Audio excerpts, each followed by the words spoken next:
And good evening, everyone, and welcome to another edition of Tanya Talks. I'm your host, Tanya Ricketts, and tonight we are joined by Antonietta Ferretti, and I'm excited about this conversation. So welcome, yes, welcome. Thank you for having me. Yes, it's going to be a fun one because simplicity, how simplicity changed your life. And I think in COVID times, a lot of us have had to return to simplicity. So just before we begin, though, I just want to share a little bit of what I've learned about you, just with how you began with simplicity, and you've embarked on the journey of simplicity pre-COVID times, which started out as just, it began with recipes with you doing a blog, and it completely morphed you into a whole other space and environment and reality of living simply.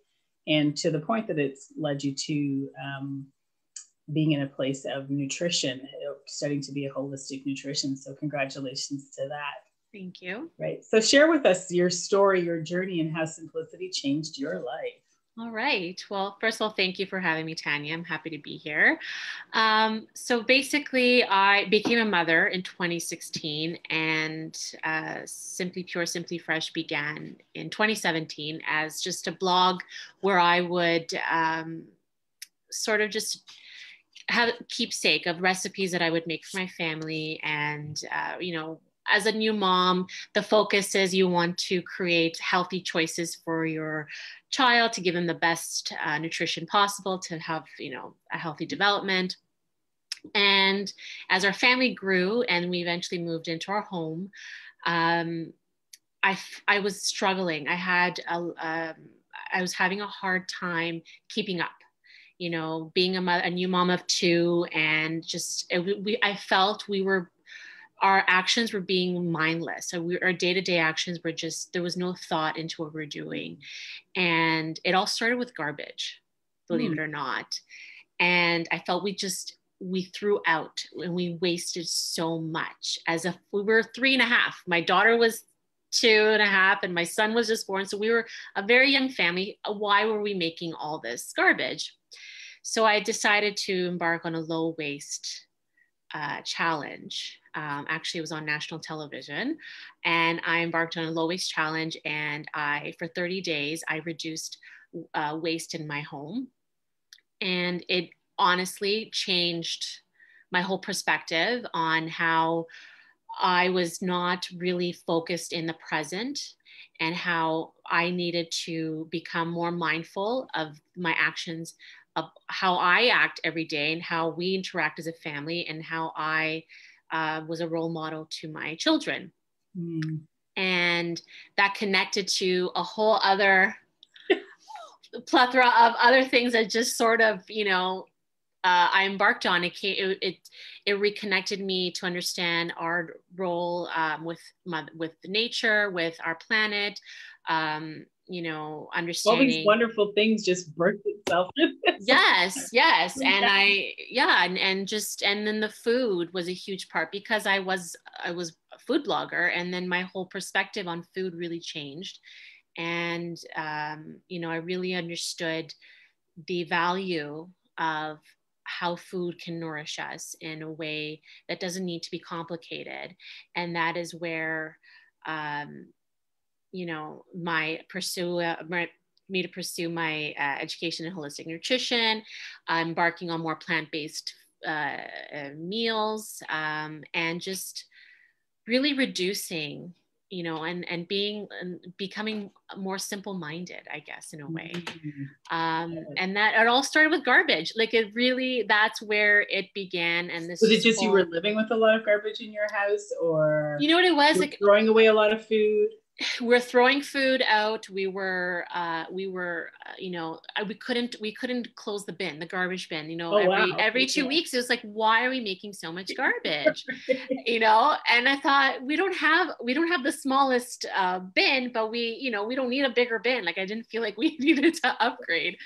So, and then that opportunity of being able to do that challenge just really it was just an eye opener of how we were just not thinking. We were not thinking about what we were doing. And when you actually live in that present moment, you really just, it's mind blowing to understand what you need to improve on, and, working on, I would say how would I say that? Just, just improvements. Right. Overall. Well, I'm listening to you and I'm like, Tanya, like, I'm so excited about so many things that you've just said. I'm like, where do we begin? Where do we begin? Yeah, I tend to throw things. No, not at all. Meaning like I resonate with it. I can identify Yes. with it, with the garbage, with the food, but because you do have a nutritional background, I do want to ask a question in the area of, and really kind of open up the conversation from a nutritional standpoint, and then go back to all the other Yes. little nuggets that you've added. When we live and we eat to nourish our bodies, what really happens to our bodies and our organs when we are eating simple? So when you understand how our body works, and that what you're putting into your body has a role. Our bodies are tools for us to live on this earth, and we need to feed it the right ingredients, the right fuel, in order to be able to live the best that we can. And it doesn't need more than we really think it needs. There's just so many diets out there. There's just so much misinformation about what everyone thinks they need, but really it's simple. Just my philosophy is obviously eat more vegetables, eat more fruits, and that's always the conversation that we always have. But why? And why has, I always say this to my husband, why has eating vegetables and plant-based meals become so complicated? Yes. And I think that's what people are more afraid of, is that, well, I don't know what to do with vegetables. I'm so used to, making the pasta and the meats, and it's just so much easier. And I get it, because I'm a mother of two, and yeah, it's so much easier to defrost a chicken and cook it quickly on the stove and then have it like, I get it. Right. But that whole point of being a little bit more mindful and being more in that present moment, you really understand that it doesn't need to be complicated, and that we've lost touch with what we really need. Right. It's we're such visual people too when we eat, and when you talk about, yes, just pull out the chicken and defrost it, what comes to my mind. But then we miss out when we don't have all the vegetables. We miss out on seeing the beauty of all the colors sitting in our plates and enjoying that. I call it beauty, because I think it's so beautiful when the rainbow. You're looking down at your plate and you're like, look at the color of the peppers. And So yes, I agree with you. And I appreciate you sharing that with our audience. Like asking the audience the question, like, when did eating vegetables become so complicated? Yes. And, being a mom of picky toddlers, it is very easy to revert to, the beige foods, where it's the more of the grains and the meats. And I get it. But I think, there's a talk about planning ahead and using our time to sort of plan about our meals, and there is value to that. And I'm actually a person who likes to live in the present moment. So you won't always find me on a Sunday, making sauce or, cooking my beans. Like that's not me. So right. I don't want people to think that I'm a type of person that will pre-plan everything. And I don't always have a grocery list. I live very, sporadically. But I think when you can start to build a foundation when it comes to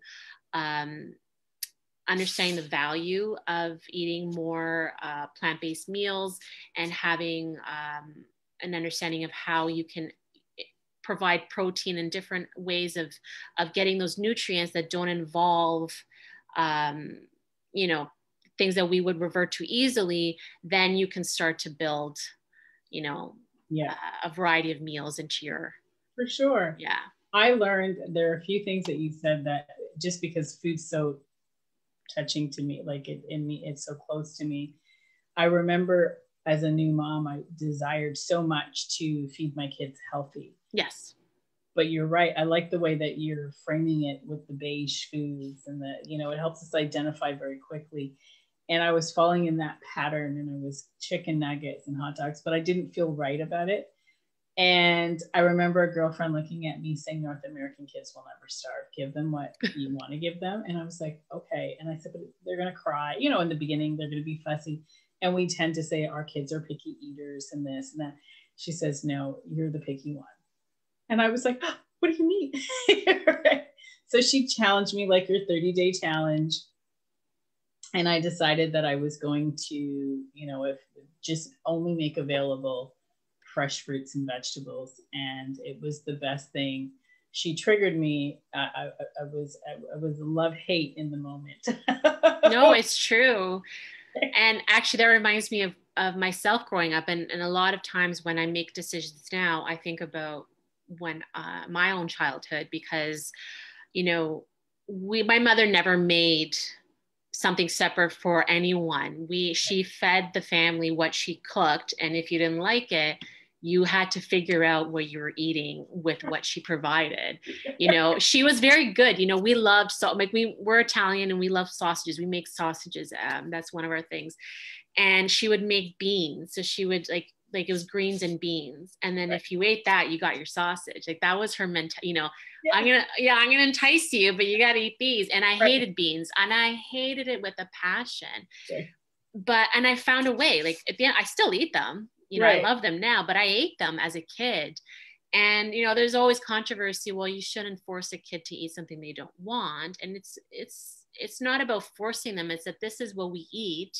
Right. You have to navigate as a child, because we also have to give them some freedom, you know, in a sense that, okay, well, this is what I'm feeding you. Now you can sort of, and eventually you hope that they'll take those greens. Right. You know? Absolutely. I have to say, in the later years, you know, my kids, up until yesterday, gosh, I'm so busy. I was like, you know, do you mind if we just stop at the store and pick whatever at the fast food store? Oh, yeah. And she was like, no, I do mind, actually. And I was like, what? I said, I don't want to cook. She goes, don't worry, I'll figure it out at home. And it's like, okay, so that training goes in there. When you talk about simplicity and us being nature, I remember from a personal perspective, and again, it's touching home so much with me, all the little things that you're saying that are triggering me. And what our body doesn't require so much. Our bodies are really simple if we treat it simply. And I remember thinking to myself, and understanding the concept that we are nature. When we die, we fertilize the earth. I know it's a more of a complex concept, but we fertilize the earth, and we're eating so much processed foods that our bodies are so preserved when we die that we're not able to serve. So we're imbalancing the entire ecosystem of the world as human beings just by the way we eat, because we're complicating the way we eat. It's so profound just to think it in that perspective. It's like, wow. It's crazy. Like, well, we're always talking about leaving the next generation better off, but even through foods, we are complicating it, and we're not being responsible with how we're taking care of ourselves through food and through nourishing ourselves through food, that we're actually contributing to, I don't even know the word I'm looking for, but we're not contributing to that. We're not reaching our goal by leaving it in a healthier state, just simply by the foods we're eating. It's so true. And actually there is the conversation about even just our soil, because even the way we grow our food has evolved tremendously. And the idea that in 60 years, the possibility of not being able to use the soil on our earth to grow the food on our plate, and rather it'll be in a more of a factory setting, is just, it's mind blowing to think, like, you know, maybe my children, my grandchildren, future grandchildren possibly won't have, you know, the food grown the same way. It's a little scary to me to think that way. So you're right. It's all our day-to-day actions now. And I never want it to feel so overwhelming. Like, oh no, I've been doing things so, you know, I've been doing things wrong for so long that you feel so guilty. And those are one of the things that I felt when I started to live more sustainably and change the way I view food and just my relationship with Mother Nature, with the earth. You know, I felt a tremendous amount of guilt, and we need to stop feeling guilty and think of the past and really just think about the moment and how we will improve moving forward. Absolutely. And that's hard to do. It absolutely is, because I can identify with that. There's shame. Like I didn't want anybody to know, like, ooh, there's a little bit of shame associated with it. And yeah, we need to stop feeling ashamed, because we've all been there. We've all made decisions. And I'm still there. So yeah. I just said, like, I was going to go to fast food. It was my daughter that stopped it. But I'm, because the reality is the kitchen can also be very daunting. Yes. Not everybody wants to be in the kitchen. Not everybody's savvy being in the kitchen. It's simply, the kitchen can be very daunting. Yeah. And even someone as like myself who loves to be in a kitchen, I'm exhausted, especially during this time where everyone is just it's just so hungry all the time. Like I'm done. Like I feel like I don't leave the kitchen some days, and that is overwhelming and exhausting. And I think we almost want to do things so spectacular all the time, and it doesn't have to be, sometimes my mother, I'll have a conversation and I'll tell her, I got this cauliflower and I roasted it and I did this and this. She's like, why? Be like, when we grow up, I just boiled it, sauteed it, threw some potatoes in, and you ate it. Like, why are you making it so hard? Yeah. And she's right. I like to experiment. That's just my personality, and she doesn't get it. But it's truth to it. Like, we want to make things complicated, and it doesn't have to be. Like, cooking doesn't always have to be, so elaborate. It can be very simple, and, maybe save a day of the week or a few times a month where you want to have fun and do things a little bit more, out of the ordinary. But I think we just need to go back. And that's my goal, is to sort of, okay, what do you have in your fridge? How are we going to use what you have, and just to make something really tasty and simple out of it, rather than, picking up the phone and ordering a pizza, which I did last night. Just Well, that's what I say. So we were drinking the same Kool-Aid yesterday. Yeah. And you're right.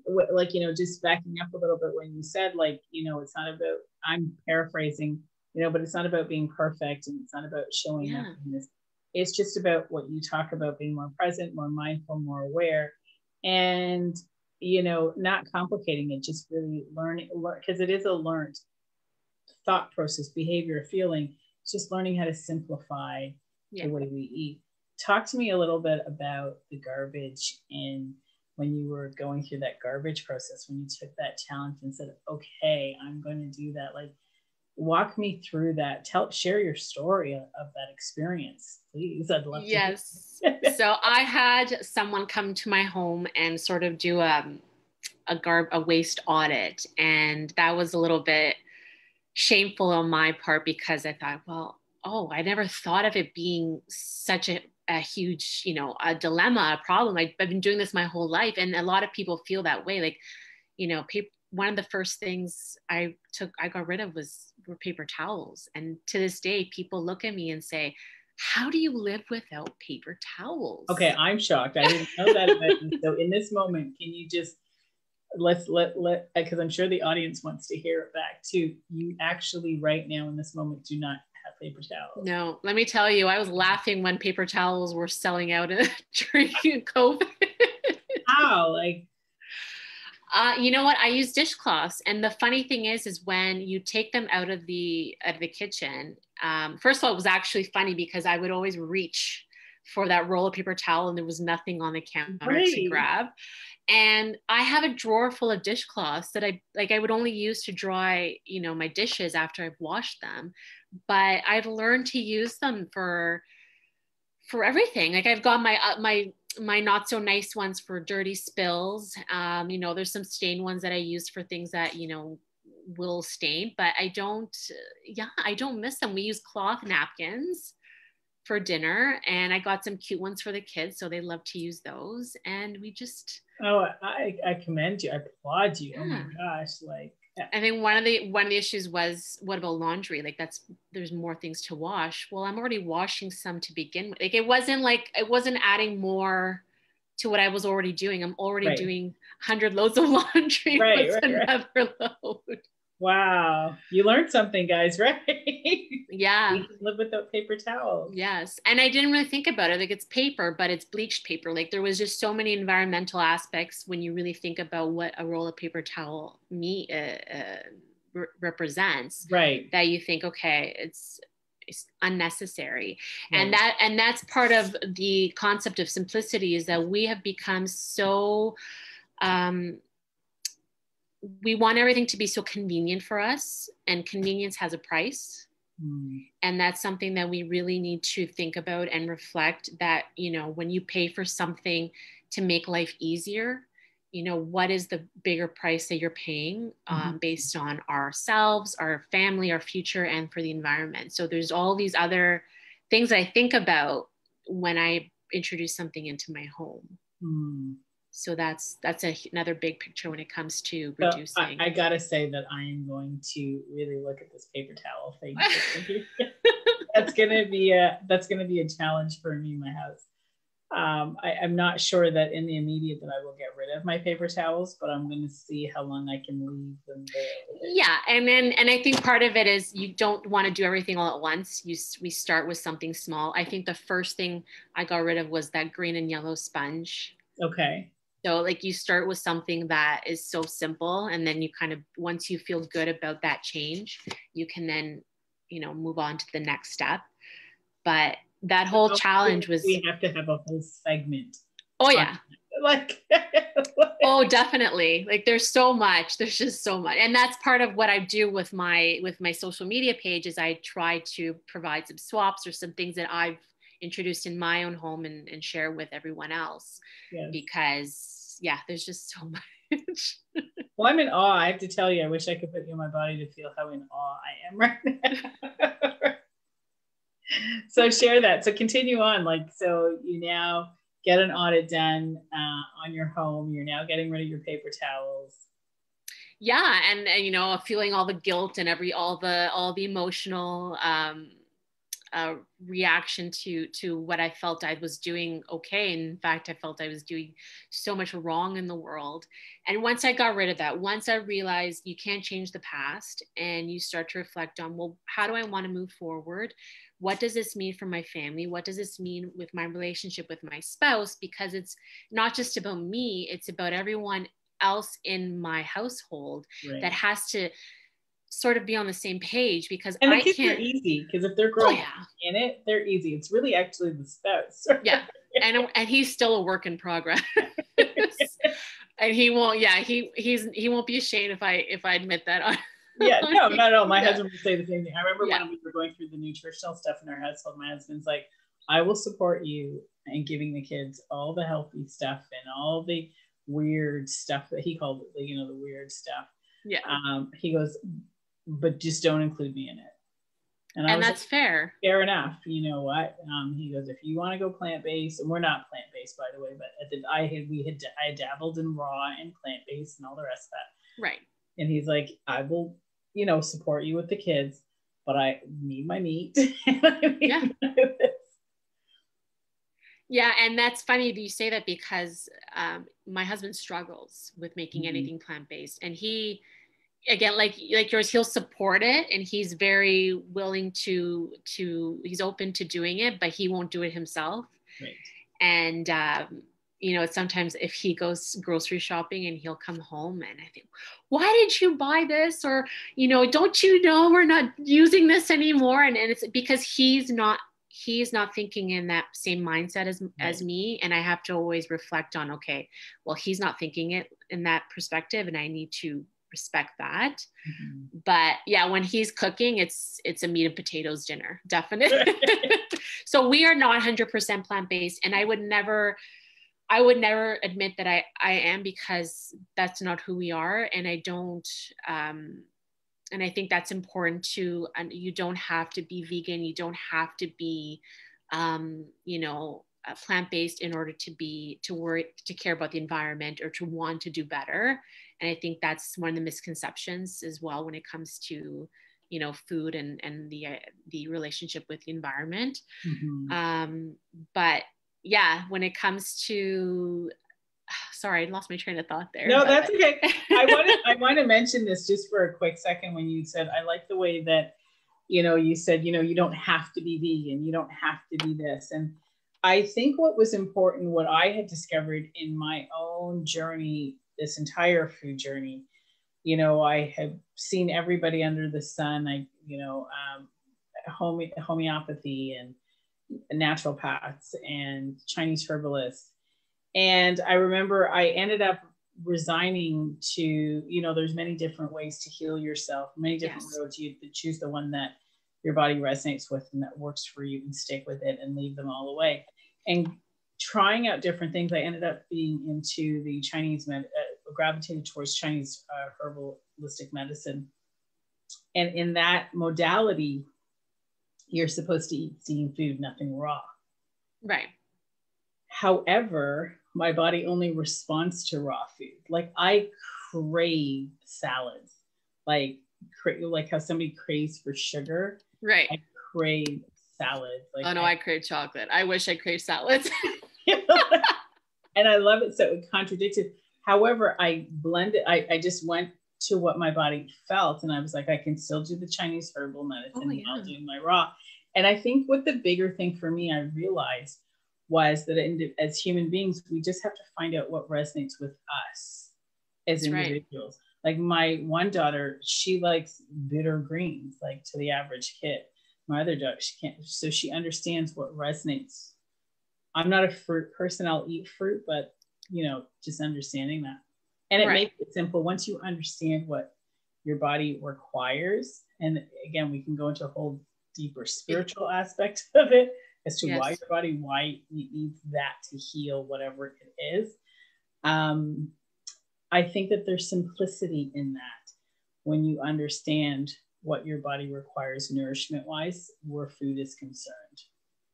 You're right. And I think, and because there's just going back to the whole idea that there's just so much information being thrown at us on a daily, and it's so easy to feel guilty for not doing something or not following a certain diet, and to think that, you have to fit into a certain mold when there is no mold when it comes to food.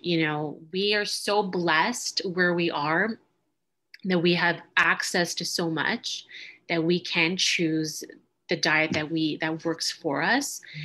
And I think you're right. I think it's all about understanding yourself and really listening to your body and what it needs, and finding the best way to approach food.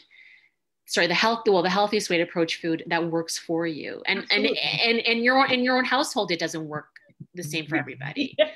Which is, it makes it even more overwhelming. I get, definitely. But it's the blend between your mom not making 5 different, because I don't make 5 different meals for anybody. What I do, and if it helps for anybody listening in, what I did realize what I would do is my kids are grazers, so I would just make ready pick foods available.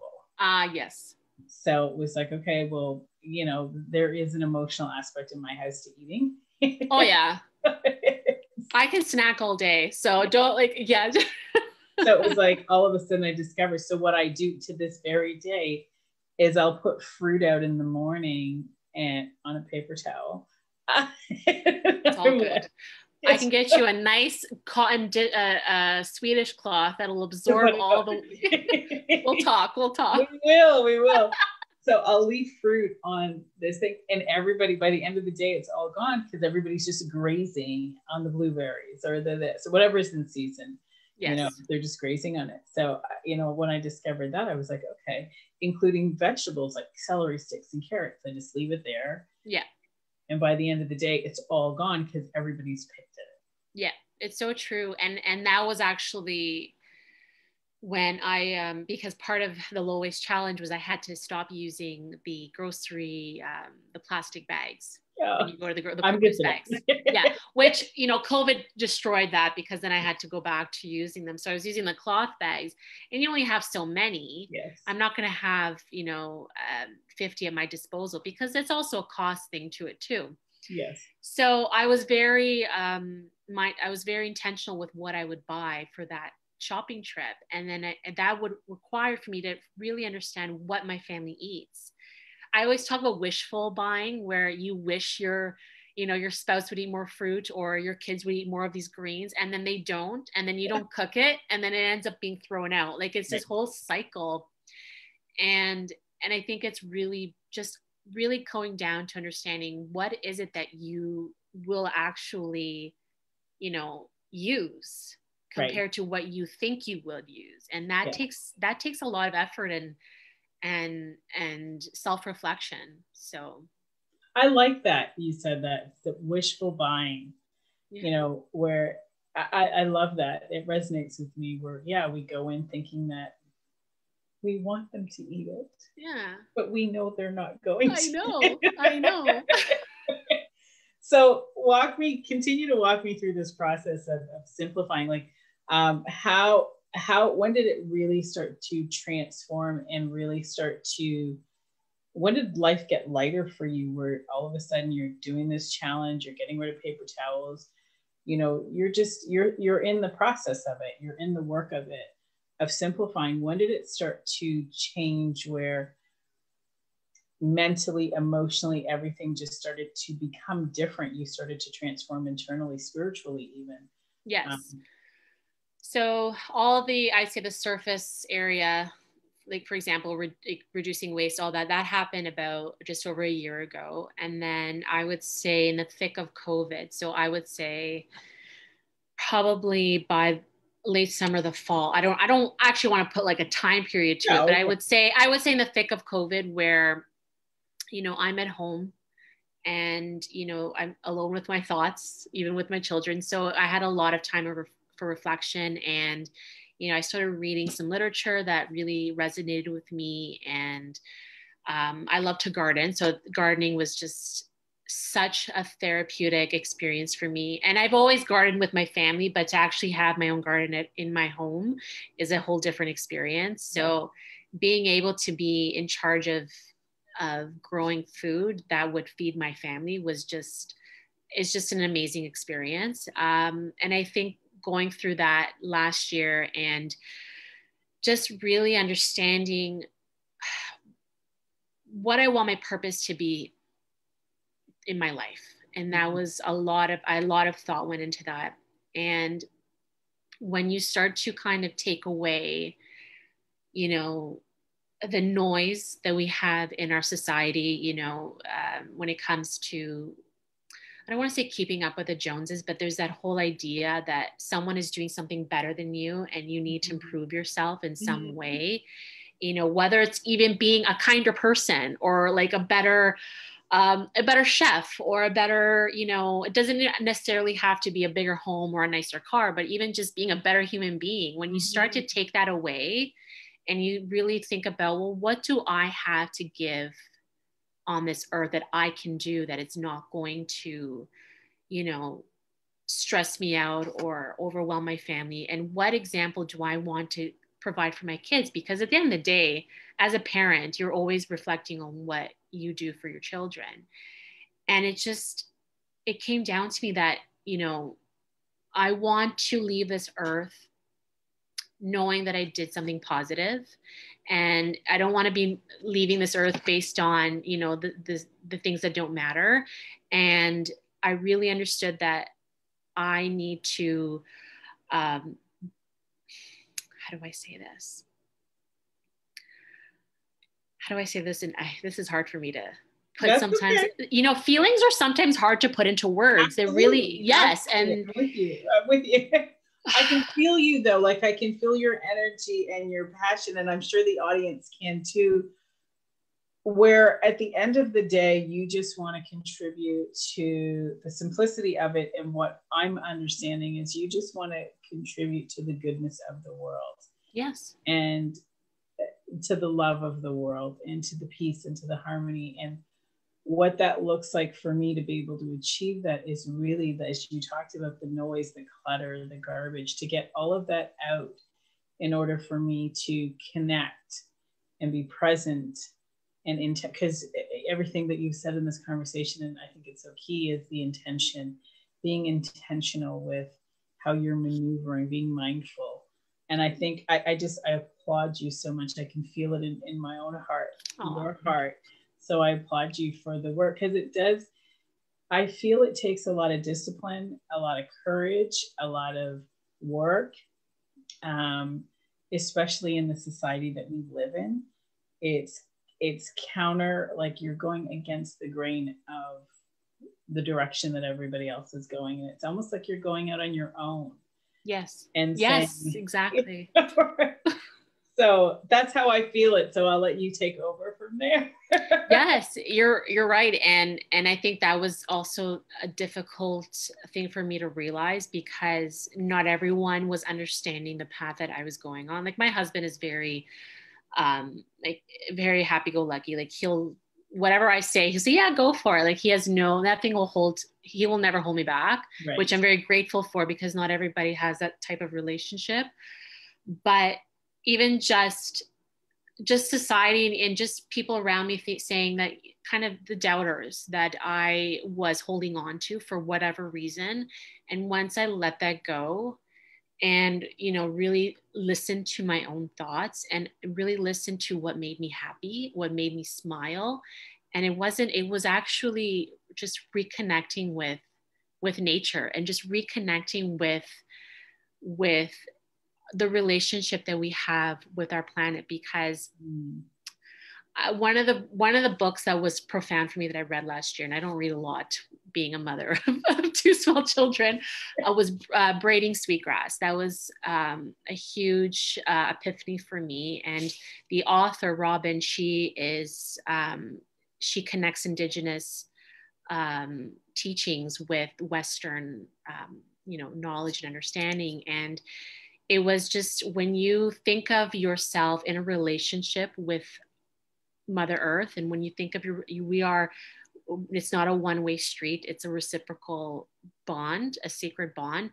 You actually change the way you live your daily life. And I'm not saying you have to garden or camp out in the wilderness, because I've never camped outside. Like this is not, it's understanding the gratitude of being here on this earth. And just that should be your core value. And then if you, I feel like you need to tweet that line. I know I'm terrible at recording my thoughts and what I say. So beautiful with how you say it and how you express it. Like it makes me want to like come off this call and go and transform my whole life. I mean, a lot of the practices I have in place, but it reawakens all the purposes. And when you talk about the sacredness of the honor that it is, I think that we forget, we spend a lot of time complaining. And I mean, I'm guilty of it. So yes, understand this.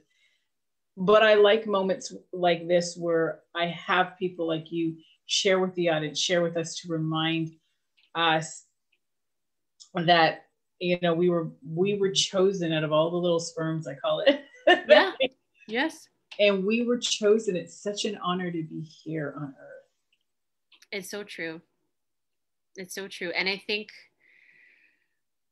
it was, she said something, it was about the concept of, understanding that being here as a gift is showing that Mother Nature is a gift, and understanding that it is a gift, what we have around us. And when you understand that we need to live amongst everything, every living thing on this earth, whether it's plants, animals, the oceans and sea animals. Yes. Yeah. Sea life. Yes.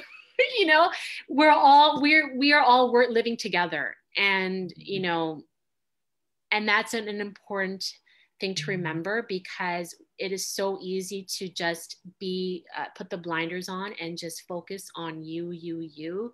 And it's a very selfish way of living through life, and I'm guilty of it. I never want anyone I'm not pointing the finger at anybody, right? But so what I love about what I'm understanding about the core essence of who you are is you have a desire, and you're going through the process of it. And you're not asking yourself to show up perfect. You're asking yourself to be aware with the intention yes, that you can participate in change. yes, That's exactly what I'm trying to say. And I think it's great because I think that there's so many of us. It was interesting. I'm going to put a little bit of a twist to the simplicity of it. Yeah.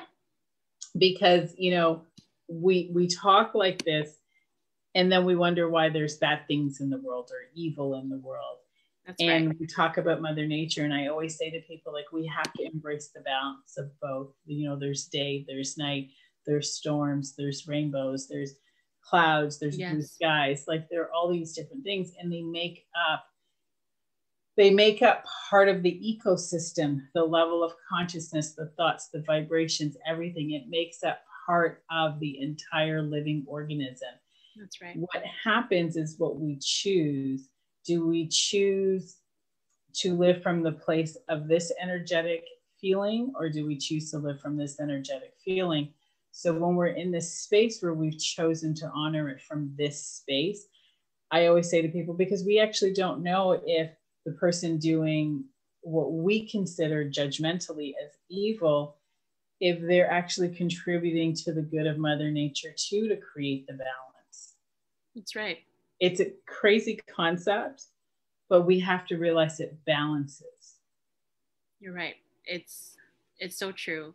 And when I understood that, it created simplicity from the space of, I don't have to think about that anymore. I've accepted that it exists, but it's not the way I'm choosing to exist. So my life became simple because I didn't have to bring those thoughts of the whys into my sphere. Exactly. And it's also important to note that my way of living simply won't look the same as yours. So it again, when we're talking about food and diet and all that stuff, there's no one size fits all. And I think that's important to understand, is that, you know, you and I live different lives, but we can also respect each other in a way that you know, what works best for you and works best for me, as long as it's not damaging to, you know, of course, in a negative way. But it's always, everyone is different, and we have to respect that. And I think that's a huge thing that's come out of, you know, all the things that have been happening around the world, is that acceptance and respect, and, you know, giving more than we expect to get back. And I think that's missing. That's been missing for so long. And I really think people are, because we're home and because we've got so much, we're kind of all stuck in together. We're hopefully listening at this message, where we hope, you know, there's always hope that, you know, some good will come out of all this. But it's just, I want to say that there's a lot of good coming out of it, because a lot of, you know, there's more and more people I'm speaking to nowadays, where, let's talk about the simplicity aspect of it. They were forced to be simple, you know, I don't want to say humble because it's judgmental, but to have to alter their lifestyle, to reduce the garbage, to reduce the waste, to live off a little less, but that less meant more. Yeah. Yes. And it just gives more it just gives more value to what you actually have, and and appreciate what you have, as opposed to looking for more when you don't need to. And I think sometimes, you know, when I see others that are looking for more and more and more, you know, are we looking within ourselves to see what is it that we're missing? And it's not necessarily, you know, something materialistic, you know.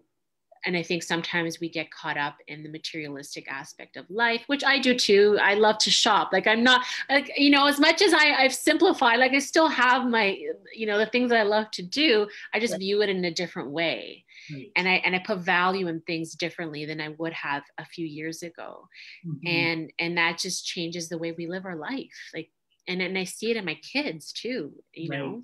Well, I'm listening to you, and I'm feeling your energy, and I'm feeling your vibe, and I'm sure the audience can pick up on it. And I have to say thank you, because this is what it looks like, guys, when I feel like I'm witnessing somebody who does the work, Antonietta doing the work, and I'm looking at you, and because of the simplicity and the intentional changes that you have allowed yourself to go through the process, it's given us a chance to hear you, and you're so clear and intentional, and like everything is, it's more, you're able to share with us and help us in a more abundant way, because you don't have all this clutter around you that's interfering with you living with the purpose that's in your heart.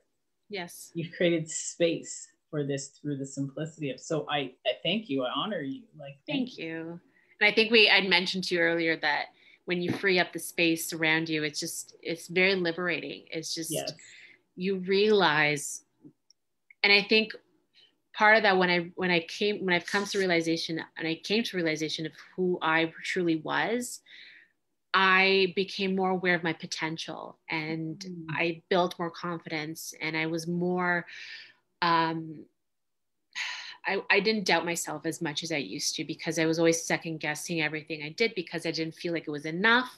But when you really realize, no, what I am doing is enough, and it's okay to not do things perfectly, and you just, you evolve as a human being, and it is so liberating, and it's just so wonderful. Do you contribute that to not being the only reason, but one of the bigger contributors of living simply, one of the biggest contributors to you arriving to the space? Yeah, it's just what started off with just something so simple as just getting rid of garbage, just completely and I wouldn't say I'm a different person entirely. Like, I still am the same person. It's just, I am so much more self-aware of who I am meant to be, you know? And I think that's the important thing to take away from all of this. And for me especially is that, you know, I feel like all of this was actually embedded in me, you know, it was hiding deep down inside. It was just finding that opportunity and being able to see it for myself. And that is like, you know, I'm so excited. Like, I love hearing this. Like, this is I'm like, yes, you know, and I say that, you know, I'm very much into breathing. I can hear, you know, you speaking from your diaphragm, and just the way, like the peace in your voice and the realization. And it's like, yeah, like, you know, it gives you an opportunity, as you say, I'm projecting it a little differently, but to take a moment to celebrate you. Yeah. And who you are. Like, oh, like this is, I say all the time, it's the work that I do one-on-one with individuals is, you know thyself. And you are the most interesting person you'll ever meet. And people are like, who do you think you'd want to meet in this world? And I'm, you know, my daughter says to me, I want to meet me. And I'm like, wow, you're 17. That's great. Like, you figured it out. That's great. You know, you're the most interesting person you're ever going to meet is you. Because if we think, even me sitting here, we don't know ourselves. And in order to and I shouldn't say we don't know ourselves, that's not true. We know who we are deep down inside, but it's now giving ourselves as you said, you gave yourself the opportunity through simplicity to really open you up and say, okay, here I am. Yeah. Watch me roar. Yes. Sorry, my daughter was singing that earlier, so I love it. That's fitting, right? How divinely it was set up for you to be able to share that, and that you get to show up in that space as a parent, as a wife. You get to show up for those around you, your friends, like as a friend, as a daughter. You get to show up in a different space, like in being able to share, as you said, you know, it's like, what can I contribute? What can I offer? How can I share? You know? Yeah. And I noticed that it's actually funny because I never really thought of myself in a spiritual way or in where I actually self-reflected on myself. I've never done this, you know. I'm in my mid-30s, so I you know, it took me this time to actually think about who I am as a person. And when I communicate with people, I actually see myself and how I am engaging in that conversation, and the information that I provide or I'm sharing with that person is different than it's different the way I express myself now than I would have a few years ago.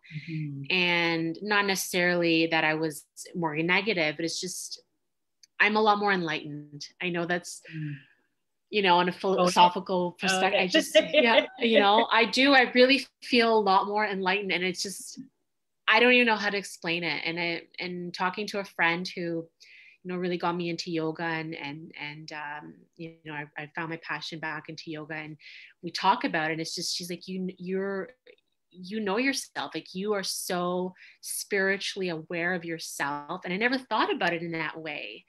And yeah, it's, and I'm not ashamed to say it. I'm happy for myself. Like, I know that sounds, No, it sounds fabulous. Own it. Yeah. And years ago, I would never say it. I would never say I'm happy. And I would never say that publicly, because I'd feel guilty admitting that I'm happy. And that's why I said, own it. If you're happy, yeah. Because I feel that the world, it's so important for more people to own being happy, because we've mastered how to own being unhappy. Like, why are we very comfortable as human beings to say I'm unhappy? And we can own that. But now you're going to say, I can own that I'm happy, and it feels like I don't want to, and then all of a sudden, you're happy. I just think more of us, I want more of us to own being happy.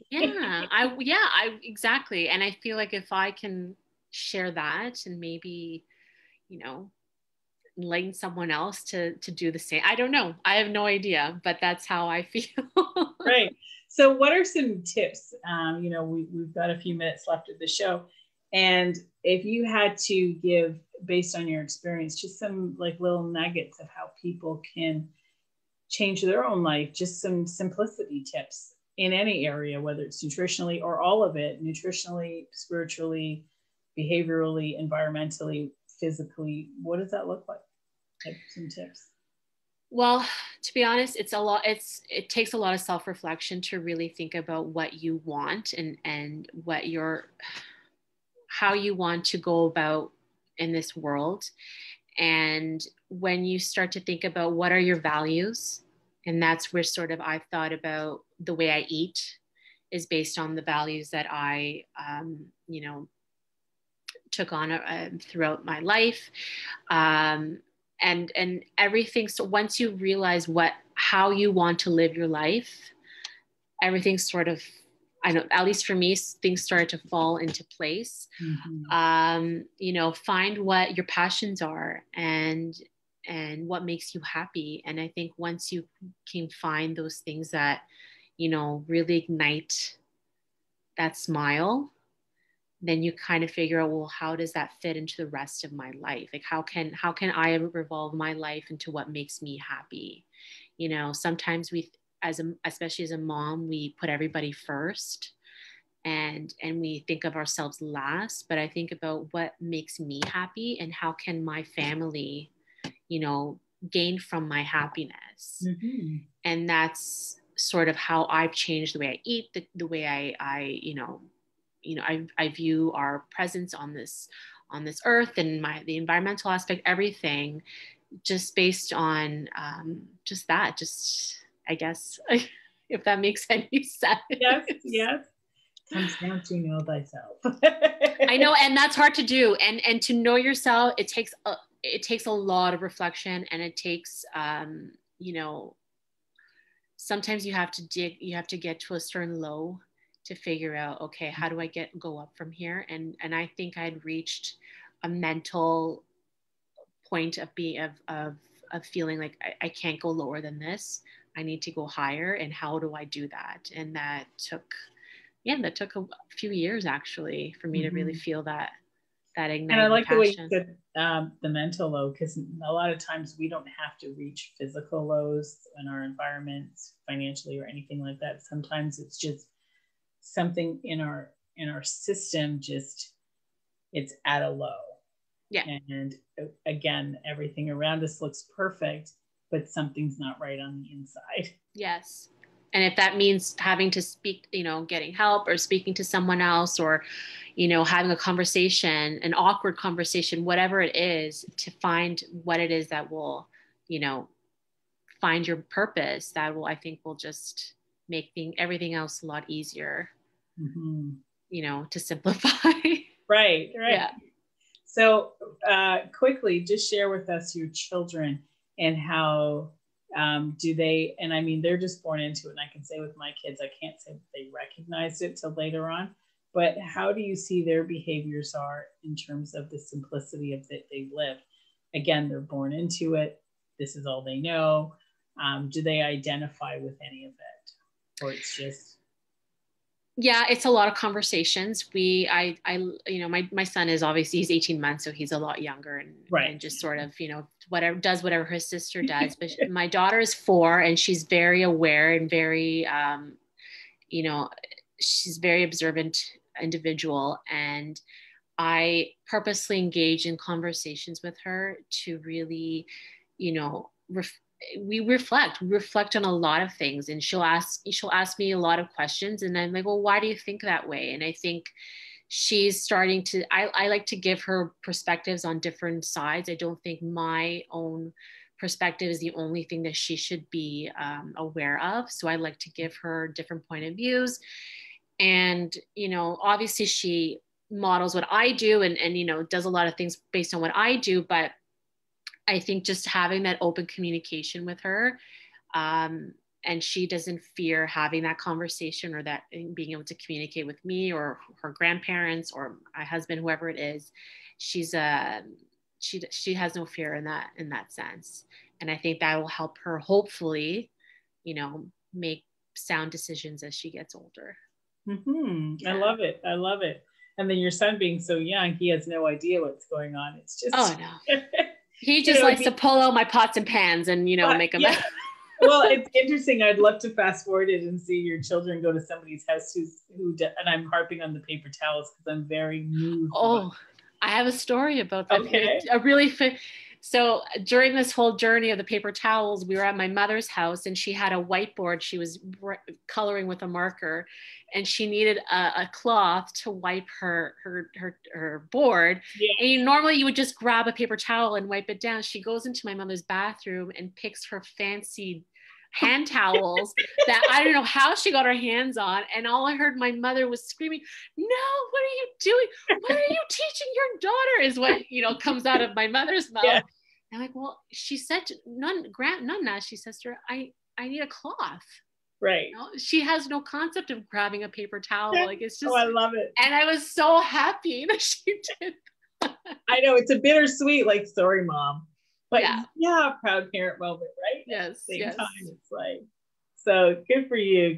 I think we can all take a page out of your book, to a few pages, a lot of pages of living simply. It's been nice. It's been a breath of fresh air having this conversation with you. Are your recipes on your website? Yes. So there may be a few on Instagram. I am mainly on Instagram, but yeah, you'll find all my recipes on simplyfresh.com. Okay. So, well, she said it for me. There you go. Antonetta said it for me. You can also find her on Instagram as well under the same handle, correct? Yes. Simply Pure, Simply Fresh. So Simply Pure, simplyfresh.com. You can reach out to her. You work one-on-one as a coach as well to help simplify your life. And also, we know that you're up and coming holistic nutritionist.